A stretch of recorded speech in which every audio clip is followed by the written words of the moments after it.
Bonjour.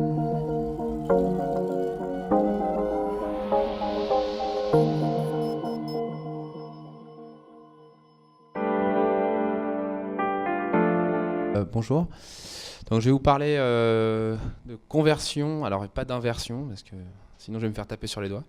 Donc je vais parler de conversion acoustico-articulatoire pour la rééducation orthophonique par retour visuel. Donc merci de m'avoir proposé de présenter ces travaux, même si effectivement des fois je pense qu'il y a un grand écart thématique, mais bon, c'est aussi intéressant, donc on va voir un peu si ça suscite des discussions. Donc le contexte, c'est tout ce qui touche à la production de la parole.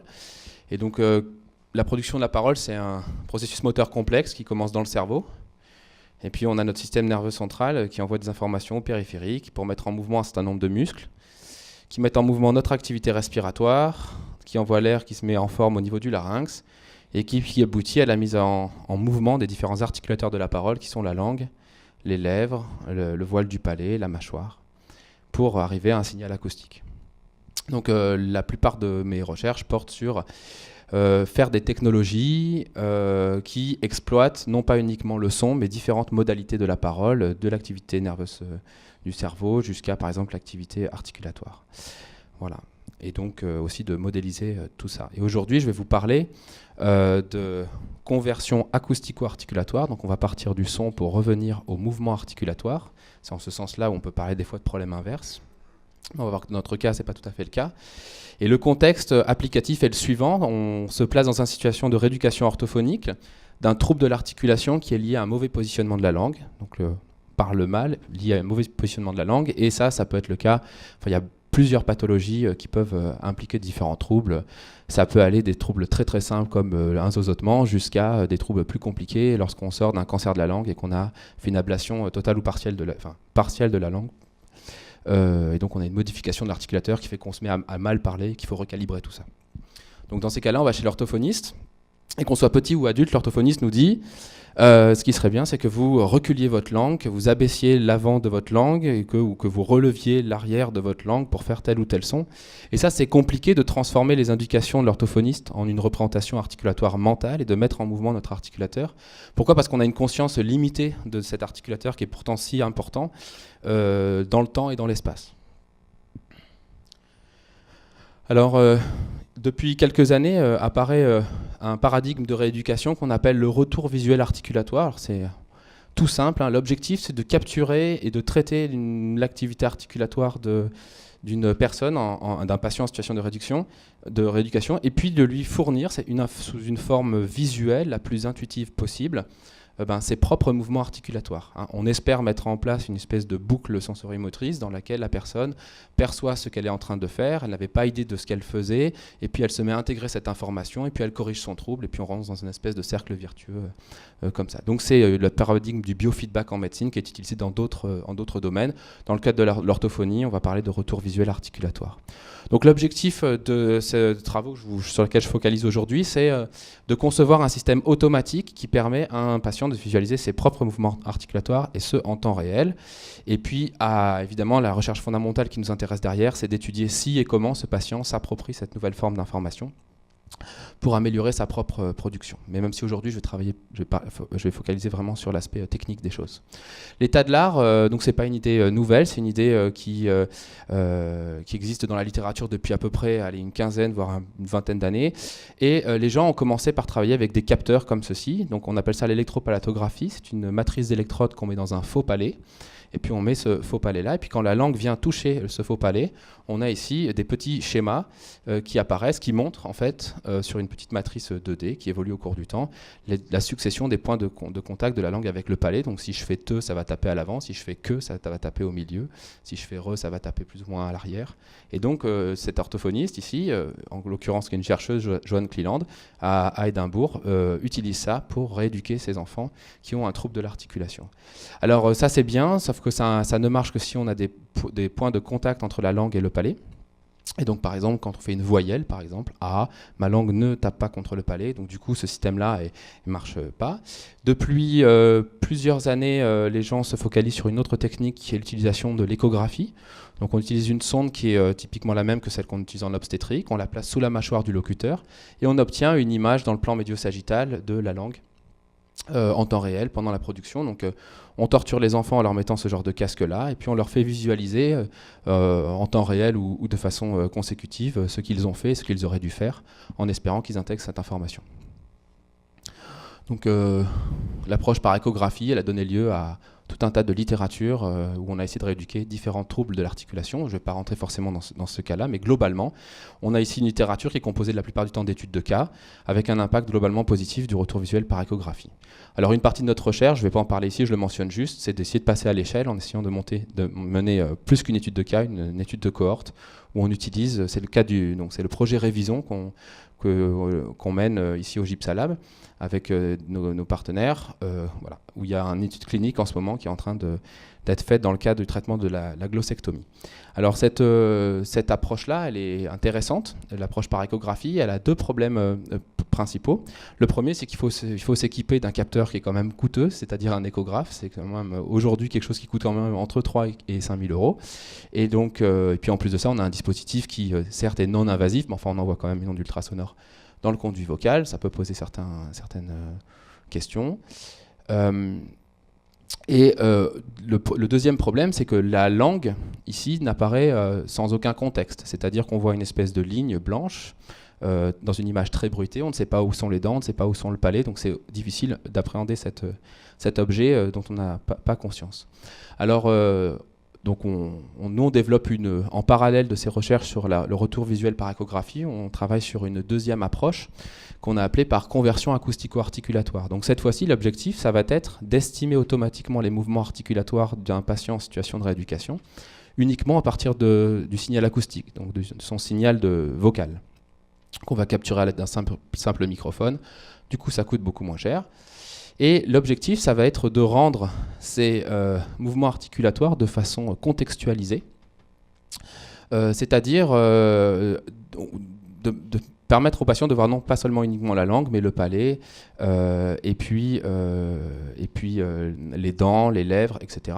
Et pour ça, on va s'appuyer sur les travaux de Pierre Badin dans la salle, qui a travaillé depuis plusieurs années sur la conception d'une tête parlante qu'on appelle articulatoire, qui ne se focalise pas uniquement sur l'extérieur comme on ferait dans le cinéma, mais qui s'intéresse plutôt à nous montrer ce qui se passe à l'intérieur quand on parle.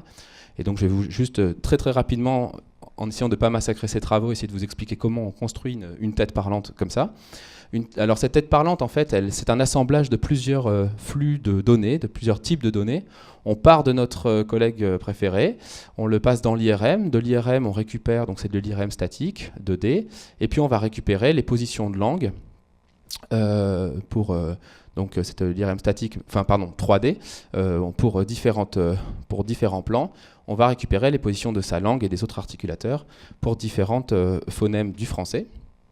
Donc tout ça, ça va nous permettre de construire les différents modèles qu'il y a à l'intérieur de notre tête parlante, et y compris les degrés de liberté, enfin les directions principales de mouvement de cette tête parlante. Et puis pour l'extérieur, ça va être de la vision stéréoscopique en partie. Donc ça nous permet d'avoir une tête parlante qui, on va dire, statique. D'accord ? On a ici quelque chose qui ne bouge pas. Et la deuxième étape, c'est d'arriver à mettre en mouvement ces différents articulateurs, ces différents modèles 3D des articulateurs. Et pour ce faire, on utilise un instrument de torture de laboratoire qu'on a ici au laboratoire, qui s'appelle l'articulographie électromagnétique. Donc dans ces cas-là, on va placer des petites bobines sur la langue et les lèvres et la mâchoire de notre locuteur. Et puis on va enregistrer simultanément avec sa production acoustique les trajectoires au cours du temps de ces petites bobines ici. Donc on va dire, sans rentrer dans le détail, que c'est un système de mocap bien adapté à l'étude de la production de la parole. Et si on a fait ça et qu'on couple ça avec la tête parlante, on arrive à l'animer. Donc animer cet objet-là à partir uniquement de ces trajectoires des articulateurs.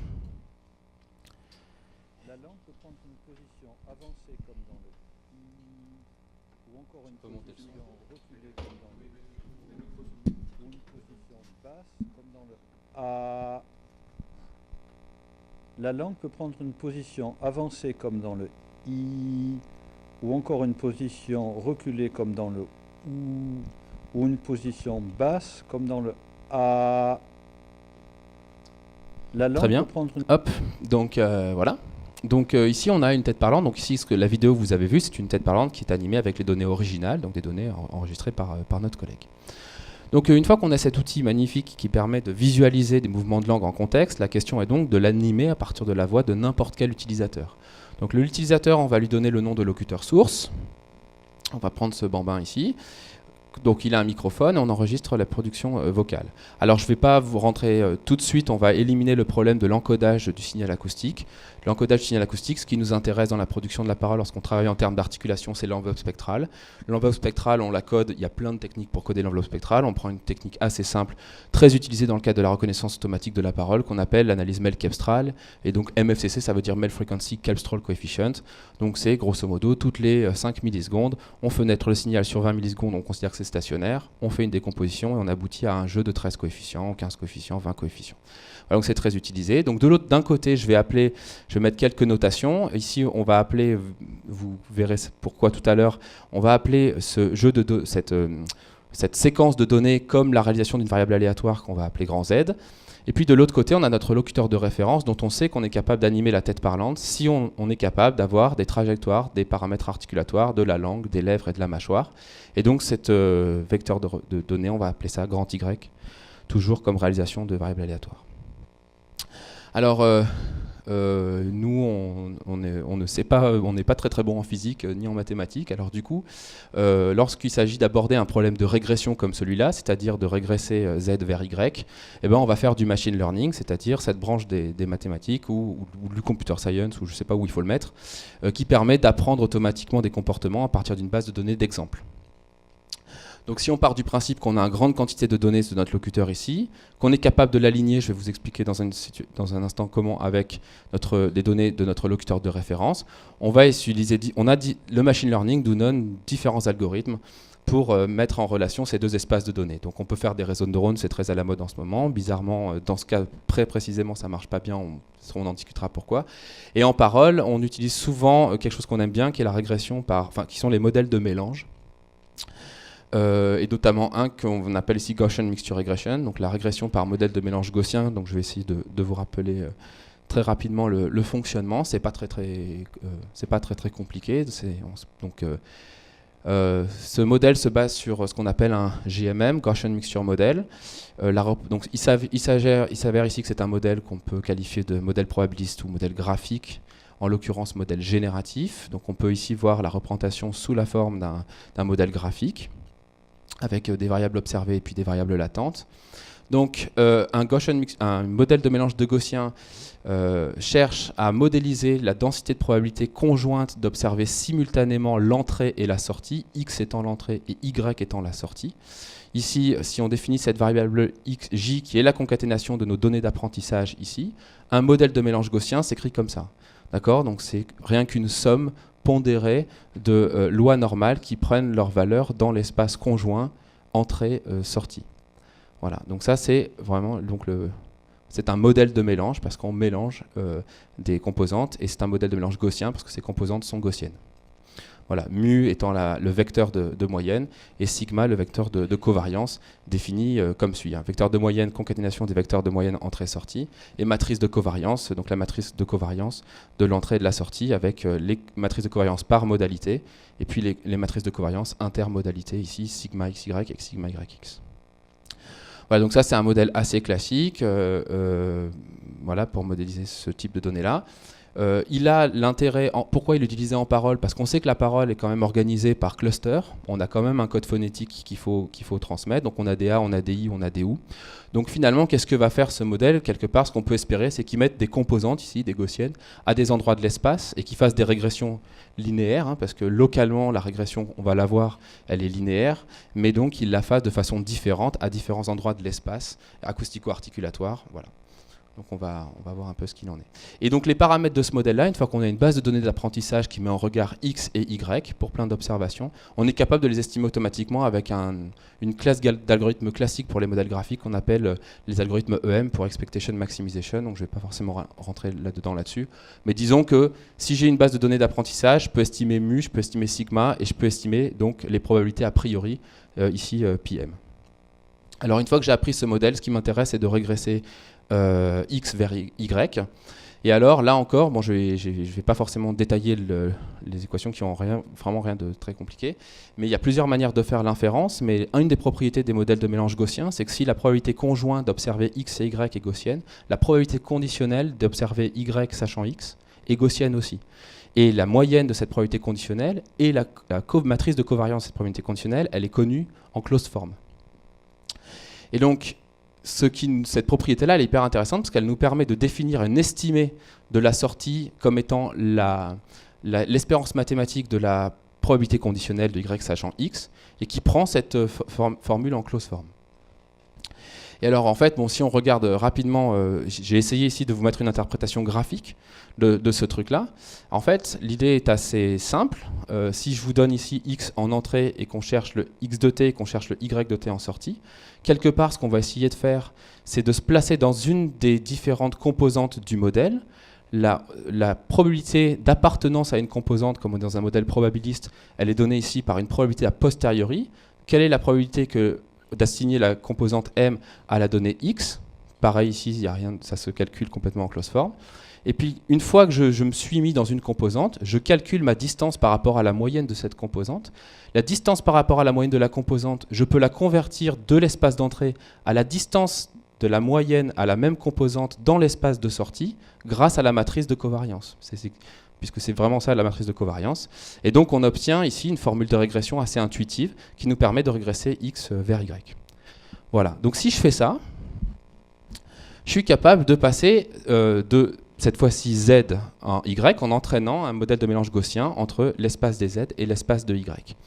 Voilà, donc ça je suis capable de faire ça à condition que je sois capable de mettre en regard pour chaque moment dans le temps des observations acoustiques et des observations articulatoires. Et ça, c'est pas évident parce que j'ai d'un côté quelque chose qui sont des patates et l'autre qui sont des poires, et c'est pas évident de mettre en regard des poires et des patates, des pommes non plus. Et donc la technique qu'on peut utiliser pour mettre en regard des observations ici acoustiques avec des observations articulatoires, c'est plutôt finalement de demander à notre locuteur de référence de prononcer exactement les mêmes phrases que notre nouveau locuteur. Et puis on a en traitement automatique de la parole des algorithmes comme l'algorithme Dynamic Time Warping qui permet de mettre en regard des séquences de taille variable puisque on a des vitesses d'élocution qui sont différentes. Si lui prononce le mot Thomas et si lui prononce le mot Thomas, on va pas pouvoir exactement mettre en regard facilement le T et le O et le M et le O, les différents phonèmes qui forment cette chaîne parlée. Donc on a des algorithmes qui nous permettent de faire ça. Et donc ce slide-là n'est pas très important pour la suite, mais disons qu'on a une procédure qui nous permet de construire un dataset qui met en regard Z et Y. Le temps c'est... moi j'ai 18. Non, c'est bon ? Ça marche. Voilà, donc la question qu'on peut... Donc une fois qu'on a fait ça, on est capable donc de construire un dataset et de construire un modèle de mélange gaussien. Mais là, il se pose deux problèmes. On pourrait penser qu'on a résolu le problème, mais il se pose quand même un gros souci. C'est que la première chose, c'est que pour pouvoir apprendre ce modèle-là, on a besoin finalement d'une quantité de données importante de notre nouveau locuteur. Donc ça veut dire qu'on a un nouveau locuteur qui veut utiliser le système, on est obligé d'enregistrer sa voix pendant 20 minutes pour commencer à utiliser le système. Donc on a un premier problème, et ça c'est dans des cas cliniques, c'est pas possible, il faut absolument qu'on réduise la quantité de données d'apprentissage nécessaires pour notre modèle. Et le deuxième problème aussi, c'est qu'on part du principe ici que notre locuteur source est capable de prononcer tous les sons correctement, puisqu'on va les aligner les uns avec les autres. Or, on est en orthophonie, donc si on arrive à prononcer tous les sons correctement, l'apprentissage supervisé est quand même un mauvais candidat, puisque dans ces cas-là, il vaut mieux ne pas aller à l'orthophonie. Chez l'orthophoniste. Donc c'est pour ça qu'on travaille depuis plusieurs années à une nouvelle manière d'aborder ce problème, et on a développé un framework qui s'appelle... Alors on est parti du Gaussian Mixture Regression, et puis on a rajouté un petit mot qui s'appelle Cascaded, pour dire que grosso modo, ce qu'on va faire, c'est de se dire que plutôt que de passer directement de l'espace acoustique de notre nouveau locuteur à l'espace articulatoire de notre locuteur de référence, on va introduire une étape intermédiaire qui va consister à convertir la voix de notre locuteur source en la voix de notre locuteur de référence, et puis après faire, là pour le coup, de la vraie inversion acoustico-articulatoire, puisqu'on parle bien du même espace articulatoire des deux. Il s'agit donc de chaîner, on peut le faire en chaînant deux régression par modèle de mélange, ici, donc ici deux régressions, et notamment, ça pourrait être intéressant, on pourrait se dire que finalement, ce problème de conversion de voix entre un locuteur source et un locuteur cible est plus facile, et donc demanderait moins de données que le problème d'inversion acoustico-articulatoire. Donc on va faire les résultats tout à l'heure, et puis on est allé un cran plus loin, pour développer un nouveau framework où on a cette fois-ci mis les deux régressions par modèle de mélange que vous voyez ici, qui sont complètement séparées, on les a intégrées dans un même modèle graphique probabiliste, dont on va oublier un petit peu les équations d'apprentissage et d'inférence, tout est en close form. Ça paraît assez simple parce qu'il n'y a pas beaucoup de variables, mais finalement, là pour le coup, il y a un peu plus de développement mathématique. Mais ce qui est important, et c'est la philosophie de ce système-là, c'est d'exploiter la structure de l'espace articulatoire du locuteur de référence pour lequel qu'on est capable de modéliser en laboratoire à partir de beaucoup de données lorsqu'on va décrire l'espace acoustique du locuteur source. Alors ça, si on regarde un petit peu la structure du modèle graphique, on s'aperçoit que finalement, XY, c'était ce qui déterminait le problème d'inversion acoustico-articulatoire du locuteur de référence, ZX, c'était l'adaptation spectrale entre le locuteur source et le locuteur de référence. Et bien ici, on va leur coller la même variable latente. Ça veut dire que la variable latente, c'est la variable indicatrice qui va nous dire où est-ce qu'on se positionne dans l'espace acoustico-articulatoire. Donc en faisant ça, on force à décrire l'espace acoustico-articulatoire du locuteur source avec la même topologie, on va dire la même structure que l'espace articulatoire du locuteur de référence. Et ça a un intérêt notamment quand notre gamin il n'est pas capable de produire un son.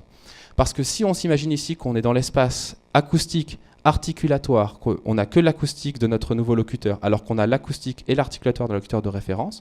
En bleu, on a 3 gaussiennes pour notre locuteur de référence. En rouge, on a 2 gaussiennes ici. Notre locuteur est capable de prononcer ces sons-là. Notre nouveau locuteur est capable de prononcer ces sons-là, alors qu'il n'est pas capable de prononcer ces sons-là, c'est-à-dire qu'ici, la gaussienne est vide, il n'y a pas de données. Alors, du fait d'utiliser une connaissance a priori sur la structure de l'espace articulatoire de notre locuteur de référence, on va être capable d'inférer des données à l'intérieur on va pouvoir être capable de traiter, d'avoir un modèle qui est capable de traiter des événements apparaissant ici, qui n'étaient pas présents dans l'espace d'apprentissage. Autrement dit, concrètement, ça veut dire quoi? Ça veut dire qu'une fois que le gamin il commence à rééduquer son trouble de l'articulation et qu'il va commencer à peupler des données dans cet espace-là, le modèle il est capable de les digérer parce qu'il s'appuie un petit peu sur les données du locuteur de référence. Et tout ça dans un cadre probabiliste où en fait tout ça bouge un petit peu, donc ça donne des résultats pas si mal. Alors, je vais aller assez vite parce que finalement les détails du protocole expérimental, on s'en moque un peu. Ce qui est intéressant, c'est de voir si ces modèles-là fonctionnent. Alors, on va juste regarder ici en abscisse la quantité de données d'enrôlement, c'est-à-dire la quantité de données qu'on a besoin d'enregistrer chez notre nouveau locuteur versus l'erreur que l'on fait, c'est-à-dire l'erreur que l'on fait lorsqu'on estime ces paramètres de langue, de lèvres et de mâchoire. Et vous pouvez voir ici la courbe en verte qui est celle d'un simple régression par modèle de mélange. Si j'ai pas beaucoup de données, évidemment, donc on va s'intéresser à ce qui se passe à gauche, parce qu'en clinique, ce qui nous intéresse, c'est d'avoir pas beaucoup de données. Zut, si j'ai pas beaucoup de données, si j'ai aucune connaissance a priori, ça déconne complètement. Si je fais ce modèle de mélange où je sépare les deux modèles de mélange, je fais un peu mieux, mais ce qui est intéressant, c'est que ce framework nous permet d'avoir de bonnes performances à partir de très peu de données d'apprentissage, parce que justement, on a une grande connaissance a priori sur le locuteur de référence. Alors, c'est pas parfait, il y a plein de trucs à faire, mais je vais vous montrer quand même à quoi ça ressemble avant de terminer la présentation. Donc, on va voir ici un prototype temps réel qui a été implémenté et qui récapitule un petit peu donc l'analyse du signal audio en temps réel, le mapping et l'animation 3D. Pour faire le retour visuel. Et ça part, voilà. Donc ça c'est le logiciel. Tête parlante ici, si vous allez voir le spectrogramme du son. Donc c'est avec ma voix.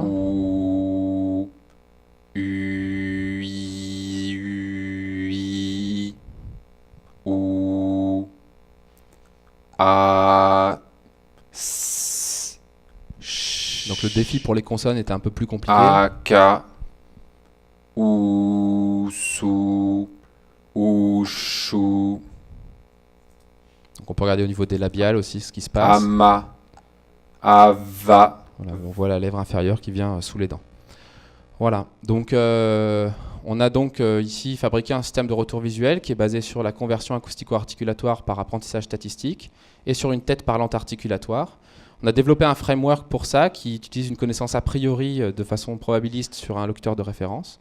On a fait un démonstrateur temps réel. Alors les perspectives, c'est maintenant l'objectif des perspectives, c'est vraiment encore d'aller faire un cran vers la validation sur la parole pathologique. Ces boulots-là, ils ont été faits uniquement sur des gens qui n'avaient pas de problème d'articulation pour lesquels on a simulé des problèmes d'articulation, c'est-à-dire qu'on leur a, à chaque fois qu'on a mis du bruit dans les données, on a substitué des sons entre eux, et on a regardé que le modèle il se débrouillait pas trop mal. Mais il faut arriver à aller dans le cas de la parole pathologique, il faut arriver à traiter notamment un cas qui est compliqué, qui est le cas de clusters complètement vides. C'est-à-dire que pour l'instant, je vous ai dit, c'est bien quand il n'y a pas beaucoup de données, le modèle va pouvoir y arriver. En fait, c'est pas tout à fait vrai. Il y a quand même une quantité de données même très très faible. Il faut quand même quelques observations pour que l'algorithme d'apprentissage, qui est un algorithme de type EM, arrive à traiter ce cas de cluster complètement vide. Donc la traduction en clinique, c'est si on a vraiment quelqu'un qui n'arrive absolument à ne pas prononcer un seul des phonèmes, et même tout un tas de phonèmes qui sont autour, et ben, ça se pose le système va avoir quand même des difficultés. Voilà, donc ça c'est vraiment la perspective de ce boulot, c'est d'aller vraiment sur l'inversion de parole vraiment pathologique. Donc les références, l'algorithme ici, Cascade Quotient Mystery Regression, il a été publié en 2015 en TSLP, et le code source il est sur GitHub. Puis ça c'est la tête parlante, et puis je fais un peu de pub puisqu'on vient de sortir un numéro spécial dans TSLP I3E sur tout ce qu'on appelle les Biosignal Based Spoken Communication, donc tout ce qui est technologie vocale qui exploite pas uniquement le son mais également des données physiologiques. Donc voilà, c'est sorti hier, donc allez-y, lisez. Voilà. Merci.